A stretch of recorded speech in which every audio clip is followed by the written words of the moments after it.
Parestong, Oh, baka magpaiwan na lang ako dito. Eh kasi naawa ako kay Pretty. Pati sa panaginip niya eh. Sinusundan siya ni Hector. mabuti pa nga. Eh, sa tingin ko, nagiging panatag lamang si Pretty pag andito kay. Sige, una muna ako. Mag-ingat ka, ha? Mag-ingat kayong dalawa. Sige, ingat ka. Si pare.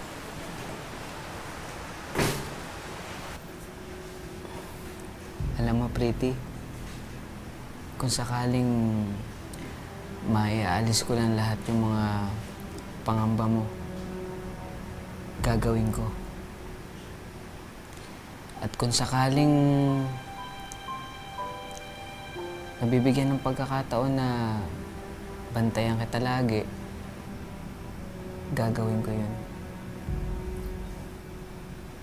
Para sa'yo.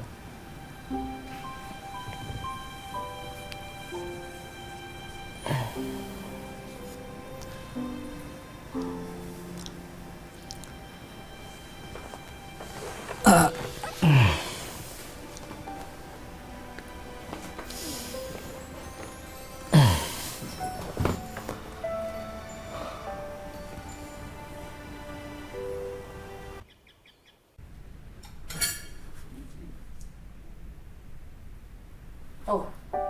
Ay, Kumain ka na dito. Pretty. Sakto tapos na ako sa lahat ng mga niluto. Ay, mukhang masarap nga yan ah. Kasaluan kita dyan. Pinagtamplan na rin kita ng kape para pampag-isip. Salamat ah. Ano ka ba, Oka? Dapat nga ako magpasalamat sa'yo eh. Imagine mo, binantayan mo ako buong magdamag. Grabe talaga yung panaginip ko kagabi. Nakakatakot. Akala ko mamamatay na ako eh. Alam mo, Pretty, baka naman may ibig sabihin yung panaginip mo. Baka pinag-iingat ka lang. Tsaka, kung sakaling mangyari ulit yung nangyari sa'yo kagabi, huwag ka mahihiyang tumawag sa akin.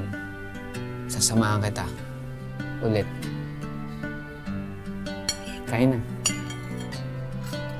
Alam mo, ang swerte ko, kaibigan kita. Ang swerte ko kasi pag kailangan kita, lagi ka nandyan. Kaya thank you. Sus, wala yan. Maliit na bagay.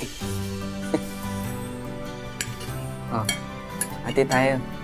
May hotdog na ako. Okay lang yan. Hati tayo. Pagkakalating ganyan ang tawag, half dog. Funny ka, ha?